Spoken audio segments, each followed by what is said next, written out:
It's a girl, so a girl. Alright, let me use the opportunity to say big thank you to everybody who subscribed to my YouTube channel. For everybody who left a comment, it's super thanks. I love to learn from you guys in the comment section. I love to know if I'm doing good or if I need to improve in some things. I really love to see you guys write in the comment section. So thank you very much for everybody who left a comment. For everybody who left a like, thank you very, very much. And those who have subscribed to my YouTube channel, super thanks. For those who have not subscribed yet, please subscribe. The word subscribe is spelled in red. Just touch it and it changes it to another. That's it. Very simple. It's somewhere below. I don't know, somewhere either on the left or on the right. Just look for it. It's spelled in red. Alright, the last episode we did was how to handle broken relationships. Somebody was asking me, okay, what do you think, at what point do you think a relationship should break? Now don't get me wrong, breakups are not easy. I've said this a million and one time. They are not easy. They are actually an emotional problem, so it's not easy to handle. It's not easy. It's not what somebody would wish for, so it's not easy, but most of the time it's necessary, because if the relationship is not making any sense, as children of God, we do relationships for the purposes of marriage. We don't do it for fun, we don't do it for anything else, but just for the purpose of marriage. So if you're in a relationship with somebody you cannot marry, then I wonder what we're doing in the relationship. So it's basically for Dave. So I'm going to be answering that person's question because I know it's going to be of help to so many other people watching. So I'm going to be answering that person's question. So at what point in the relationship do I think the people should go for a break? I don't mean it that way, but actually, at what point in the relationship do I think that these people should go for it? Please, no matter how you want to do it, breakups are not easy, seriously. Number one, if you notice that this person is not a child of God, I think at this point they should go for a break. In fact, you should leave the person alone quietly. Let me make this clear. A church is like a hospital. Many people are there. So seeing somebody in a church does not mean that person is a child of God. And if you are a child of God, I'm not talking about being a Christian or not. If you are a child of God, you will want to be with another child of God. So that the truth is, marriage is God's idea. It's nobody's idea, only God. God was the one who thought about it, He was the one who planned it, He was the one who designed it. Everything was His idea. So it has to be His own way. If it's not His own way, it cannot work. Forget about the things you see in movies. It's just movies. And if you want to practice it, we'll see those who practice things they see in movies, and of course the relationship broke. Some of them don't even know where the pieces of the marriage is. But seriously, it's God's idea. So you're going to do well with a child of God. So if this person is a child of God, then we can continue. Please, the both of them should be like, I like to see marriage like a car that needs two drivers. So we need two expert drivers, not somebody who knows how to drive and somebody who doesn't know how to drive. No, we need two expert drivers to be able to move this car. So if two of us have to be children of God, seriously, we have to be children of God, born again and God fearing. There are people who take God for granted. You won't want to be in that situation with such people. This person should be afraid of God. Somebody say God fearing means having reference for God. I don't know, but seriously, when you say God fearing, it means God fearing. It means that if you take a decision and it doesn't tally with the word of God, then you're ready to let go of your decision. That's what it means. God fearing is God fearing. It doesn't. The reference is actually making me laugh, but anyway, the truth is this person has to be God fearing. If I'm God fearing, then I want to be in a relationship with somebody who is God fearing so that it can work out. Remember, relationship is God's idea, marriage is God's idea, and if it's not done His own way, His own pattern, then definitely it won't work. Number two, please don't be in a relationship with somebody who is full of himself. If this person is full of himself or herself, please, we can in such case. Actually, I don't know how some people view relationship or marriages. One person can't be the one being pleased all the time. Seriously, some people are like that. I want it this way, I want it this way, I want it this way. As if you're dating yourself. If this person does not give you room for you to bring up ideas, for you to say, okay, this is how I think, this is how it looks like to me, okay, and so this is how you think, this is how I think, so let's balance it. For instance, I've heard people say something like, I was talking to somebody and he said he had made plans for his future, that he's just looking for a wife to put inside of his plans. And I'm like, are you serious? Because you're going to be marrying a grown-up girl. Tell me one girl who has lived this life to this point of her life and she does not have a single plan for her marriage. Because you're looking for somebody whose head is brushed, nothing is inside, so it's white, it's plain, and then choke the person inside your own plans. That's selfishness. This person is not ready. Please do not find yourself, if you're in a relationship with such a person, I advise strongly that you leave that person alone. I know it's not easy, but seriously, you will be very grateful that you did that. Seriously, people that don't want to learn, people that are not ready to learn, and people that are not ready to allow you add something into the relationship, please leave them alone quietly. Seriously, I've seen people like that who say, okay, I have plans for my children, I want 4 children, I want them, I've decided the school they will go to, I've decided what everything, I've made a plan for everything. So you are looking for somebody that you're just going to choke inside of that plan. You don't want to hear the person's idea, nothing. Don't come with anything, just come empty-handedly. So empty-handed, so I can choke you inside my ready-made plans. It doesn't really work like that. This is supposed to be something between two people, an agreement between two people. Thirdly, if this person lacks character, leave the person alone. When I talk of character, see, character is the basic of every marriage. I've seen marriages that sometimes I'm like, can I save one of these people from this thing they call marriage? Because seriously, it's annoying. Being with somebody who lacks character is very, very annoying.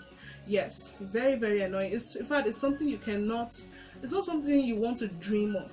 Honestly, imagine being with somebody who is extravagant, somebody who is stingy, somebody who is self-centered, somebody who wants everything for himself or for herself. It's something you won't want to cope up with. Character. Somebody who I can't just stand seeing. So honestly, character is something that you really want. It's an addition to your marital life. Character is an addition to your marital life. So if this person lacks character, please just end the relationship. It's not something we'll be pulling it. It's like pulling a dead dog. The dog will be heavy. It's not working. It's dead. You have to pull it with all your strength. Honestly, people who lack character, they're actually very, very strange people, seriously. And working with them is like, I've told you, we need 2 expert drivers. We don't need somebody that'll be making the other side of the car not to move. Then I have to drive with everything I have inside, because I'm going to be driving the both steerings at the same time. It doesn't work like that. Please, if this person lacks character, let the person be. Fourthly, this is number 4. This person must be your friend. This friendship thing, I can't stop talking about it, because if you go to so many houses, you will find out that somebody is the boss, the other one is almost like a slave or a servant. Please, no offense, but seriously, I've seen this enough, and I am like, are you serious? How long is this going to last? When I do not have a say, I don't even know what to. In fact, okay, imagine if I want to please my husband, then I have to call his friends to find out what he likes. You must be a friend of that person you're going to get married to. I don't care how desperate this person is. Still look for time. Try, delay it until we are friends enough to get married. Like, you can close your eyes and know what I want. It's not until I say it. There are things you can just say, okay, this is how this person is, this is what this person looks like. If they give you a book, you can write a thing or two about that person, meaning that you know this person enough to want to marry that person. This person is your friend enough. There are some people who, okay, let me give you a story. Back then in school, me and some of my friends, we stay in the hostel together. So there was one girl that always, in fact there were 2, they all had their fiance come visit them from home and all of that. So one, the guy is a bit wealthy, so he comes with so many gifts. In fact, he comes twice in a week. So when he comes twice in a week, he comes with so many gifts, and the girl is like, why is he buying all these things? My locker is filled up, I have these things already, why does he? And he comes in, he drops the gifts, and he's like, hi. This one will say, hi, how are you? Fine, I came to check up on you, thank you. And he has gone. I'm not kidding. That's just the conversation. In fact, she tells you, okay, I'm waiting for Francis. Francis is at the gate, let me go and see him. In fact, in the next 10 minutes, she's back. No, honestly, it's not funny. She's coming with a big bag, oh, but there was no conversation, no communication, nothing. Now there was another girl in that hostel. Her name is Ada. Now I'm sorry, and I know you're watching, but please don't get offended. But she had also her fiancé come visit her. This one comes almost every day. Now, sometimes she will even have to call him and say, okay, don't come today, I want to read. Because once she's around, she cannot do anything. It's not as if they're talking about anything. Sometimes we ask, okay, and then when we're discussing, and she cannot lay her hands on any important thing. It's just that they'll be talking and laughing and making a lot of noise. And then you'll be feeling bad. Oh my God. So she was like, at the point she was talking to me, she said, okay, that this boy comes to visit her. Sometimes he buys her just bread and maybe recharge card and stuff like that. But why is she not as lucky as the other one that comes with a big bag? So I have not even said a word. I was just listening to her. Then the other one just came in, I was like, I'm not lucky, oh, I'm not lucky. I wish I could actually have so much time to talk to him and express myself the way you do. So, but I don't have that time to talk to him. Our conversation does not make sense. It's not like I don't have any, when I see him, I don't have anything to say. And he doesn't have anything to say to me too. So he just hands me the bag and he's out. But it's like he doesn't come with a bag, but at least you people have time to talk and share your feelings together. So she was like, okay, this one was AV, this one. The point to this story is that friendship is very important. Imagine being in a relationship with somebody that you have nothing to say. It's not easy. Seriously, you have to learn everything about the person. I've seen people who are married to total strangers. I'm not saying it cannot work, but it takes a miracle. Imagine a relationship that we have to pray for every day. We're praying for each other.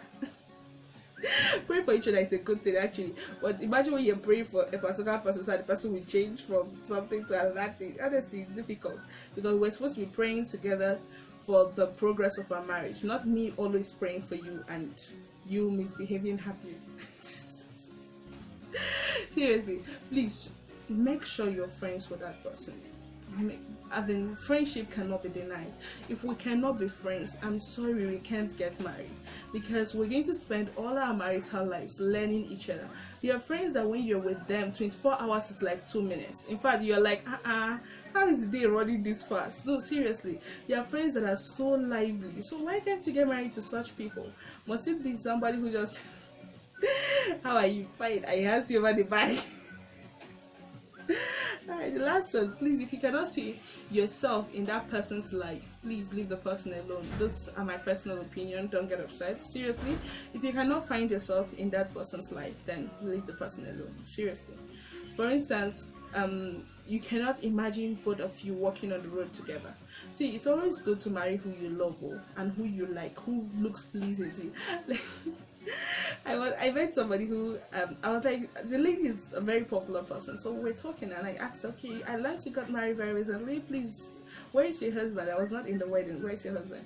And she said he's around somewhere. No, with the way she was saying it, it's like she wasn't proud of him to show me this person. So please be married to somebody who you're proud of. There are people who just do relationship for doing sake. So anybody, they are in a relationship with almost anybody. Seriously, be with somebody that you can be very proud of. Be with somebody that is your friend. Be with somebody who has character. Be with somebody who is a child of God. And be with somebody who is not full of himself or herself. Somebody who still has room for ideas. Somebody who still has room to learn. Somebody who wants to learn. When I tell you things are not done this way, you still want to learn. Okay, so how do I do it? It's not somebody that will tell you, I'm a man, you're a woman, you don't talk to me, I'm the one that comes up with all the opinions and all of that. Please be with somebody that you will be comfortable in your marital life. Some people think it's magic. It's not magic. People who have made it in their marriages, it's not magic. Try to learn from them. Pick books and read enough to know a thing or two about marriages before getting into it. Thank you very much for watching my video. If you like the video, please share, please leave a comment, please subscribe to my YouTube channel. Until I see you next week, bye.